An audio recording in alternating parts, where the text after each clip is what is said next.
Second time recording this now. Yo, what is up, guys? It is Yellowfin, and we are going to be trying to beat or win the Volvo Dakar car. I forgot what the car was named because I'm now trying to record this video 3 hours later, but that's okay because we are going to be winning this Volvo. It's the C303 Dakar. That's what it's called. So yeah, let's get through these rounds and have a good time. There's also going to be an aluminum pack and a ceramic pack the further on we get through this challenge. And that'll be that. And so yeah, at this stage in the challenge right now, I didn't have very many cars maxed out. The Chrysler Severn convertible was the first uncommon I maxed out from this challenge, and that was just because I wanted to have that car maxed out, because I knew I'd never max it out again anytime later unless it would somehow show up in another collection series. So that's why that was the first uncommon I maxed out. It probably wasn't the most useful uncommon. Maybe I should have gone for like the Bentley Brooklyns or the Maserati Indy, or maybe a second not Charger Daytona, but another Dodge Daytona, but I didn't do that. I also looked at how long I've had my Bentley Mulsanne Blue Train for. 806 days. That's a very long time. I remember it pretty much like it was yesterday when Great Exhibition was out, and I really wanted an ultra rare Bentley, and that was the first Bentley I got. I think it was from like a qualifiers or something, from a Great Exhibition qualifiers, and I think I got it from the ceramic pack that I won. I got like tier 3, and I'm pretty sure I won that Bentley from a ceramic pack, and I was so happy about it because I just really wanted an ultra rare Bentley, and that was the one I got. So I've actually had it for 800 days. That's insane, because it does 800 days is a really long amount of time, and it really doesn't feel like that was that long ago. I also remember too when there was the event with the Sir Peter Blake Continental GT.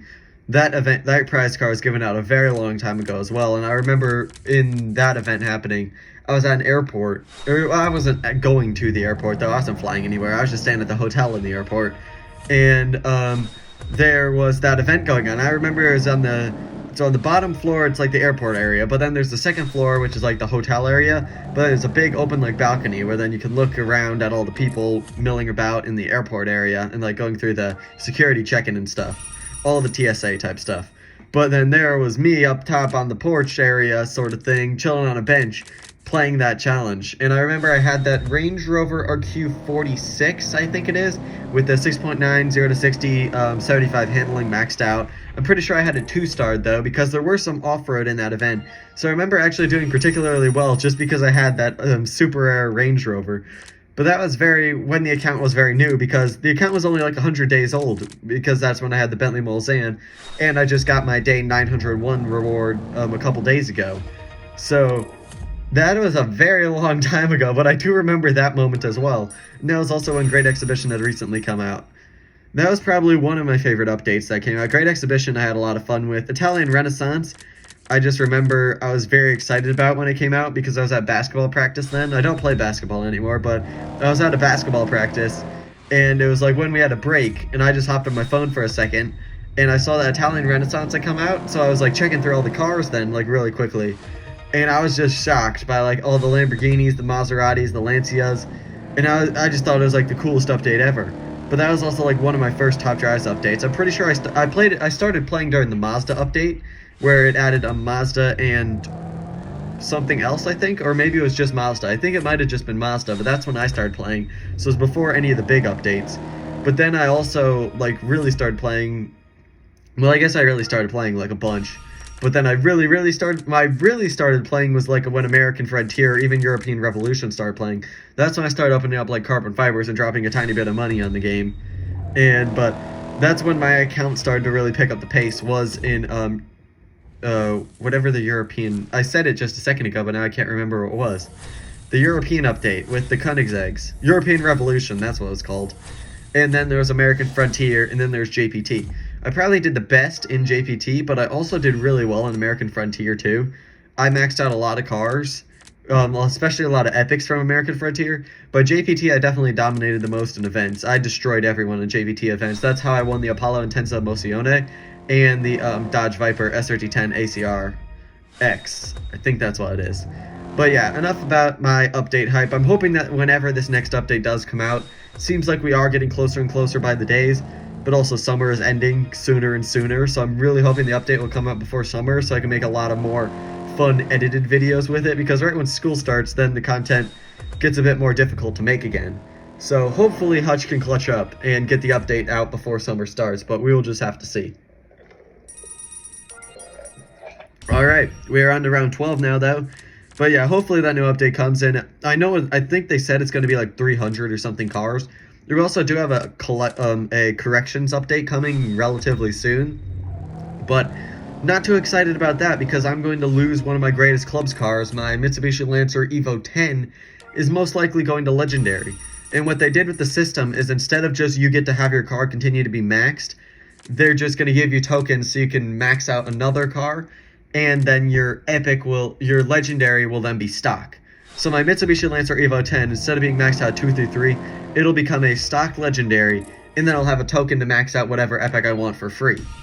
Which honestly is the fairest thing they can do, but it really sucks because then I'm going to be losing an amazing clubs car that I use all the time. That's the only thing. Like, it's fair for other players and when going up against other players, it's for people that don't have that car.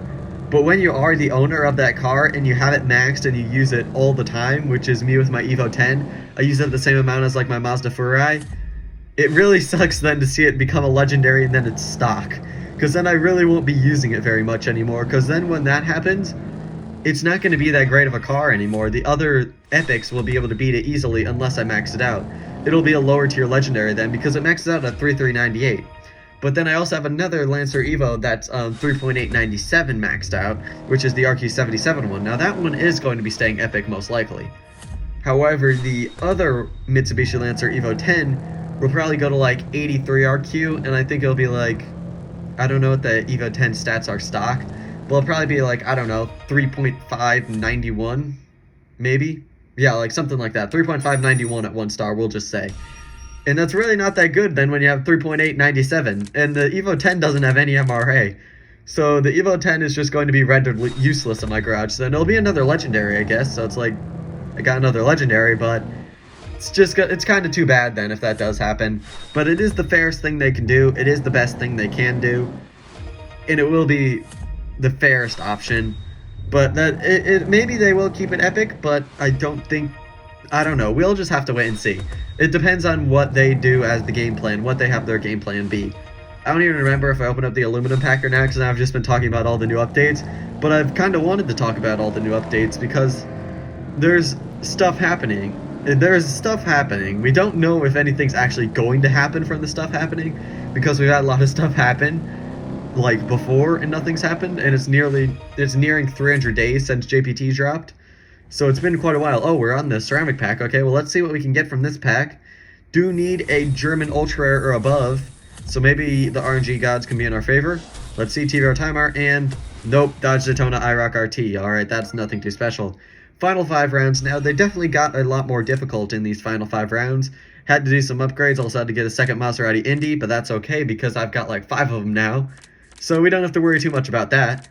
And then also got a second Pontiac Bonneville as well, which was also quite useful.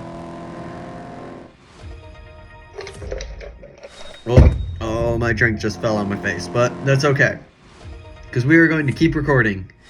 And so yeah, the Chevy Monte Carlo definitely clutches up here because I still can't pull the Renault Laguna or the Maserati Sebring RQ24. I do have the Renault Laguna finally now, so I will have it then, but I still don't have that Chrysler Sebring, which will probably be very useful still in the future. I'm not too sure, but I have a feeling it will be quite useful. Then we win here with my Pontiac Bonneville, not Bonneville, and on to round 17 now. We are nearing the finish. This round wasn't honestly too bad because I could just use the same cars from the previous round, so not too much of a struggle there. We also are able to beat the Laguna again with the Chevy Monte Carlo SS. I've had that car in my garage for a while now, just because it was the Jeff Gordon edition, and I watch NASCAR. He's a NASCAR driver, so I thought I felt like I probably should keep it then, and so then I did. And just the Chevy Monte Carlo is a cool car anyway, and it is a cool looking car with the Jeff Gordon edition paint scheme to it. So I've had it stock for a very long time, but since Famous Tracks happened then, I finally decided to max it out, so now it's maxed out in my garage. That's why I do like these collection series, because it does get me to keep or max out a lot of random cars in my garage. Like, I never would have thought I'd ever have kept any of the Chrysler Sebrings, but now I've got 3 of them locked in my garage. And also it introduces me to other cars that are actually really good, like the Chevy Monte Carlo, which I'm using right now in this first race. It has 80 MRA, which is actually really good. Plus it has standard tires too, so I could use it on standard tire drags, which is also really good too, because that'll be very useful in clubs then. I'll actually probably use it in the future in clubs. Then we've got this half-mile drag right here. It's pretty funny, I used the Monte Carlo on the Tokyo Bridge, and then I used the Jeff Gordon edition on the drag strip.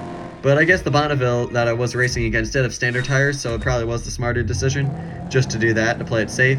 Right here I had to put a fuse into my Pontiac Bonneville because otherwise it lost to the Mulsanne Turbo. But that's okay because now we're on to round 19.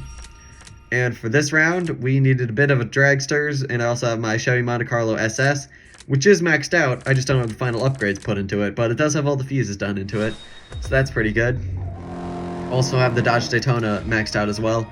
It's just the Alpine I need to finish maxing out, but I need to get 2 more ultra rare or above German cars first to be able to get the Nissan. Right once I get those, then the Nissan is mine from the Bounty Challenge, and I really want that Nissan too, because it's actually quite a cool car, and it actually will probably be a very useful clubs car for Japanese events because it has 97 handling maxed out, which is really good, especially for a Japanese car. We don't have any of those high handling specialists in the Japan area for ultra rares like how other countries, I could say, do. Other countries like Great Britain has those Lotus and stuff, and then or UK cars, and then America, they've got like the Acura NSX is a good grippy car, and then we've got what other countries we got that have good grippy cars? Italy has, I was trying to say Italian but and then Italy at the same time, but it didn't really work out very well. Don't know why I tried to even say them at the same time, but Italy has the De Tomaso Guerra and also the Abarth 030. Well, in Japan, I don't really think they have some good lower RQ grippy cars, but they don't really have like the one meta grippy car. They have like the Suzuki, I guess, but it's got 91 handling maxed out. It's just a 0 to 60 that helps it out a lot. And then French cars too, they have like the Renault Desire and stuff, but there we go. Volvo has been collected. Very nice.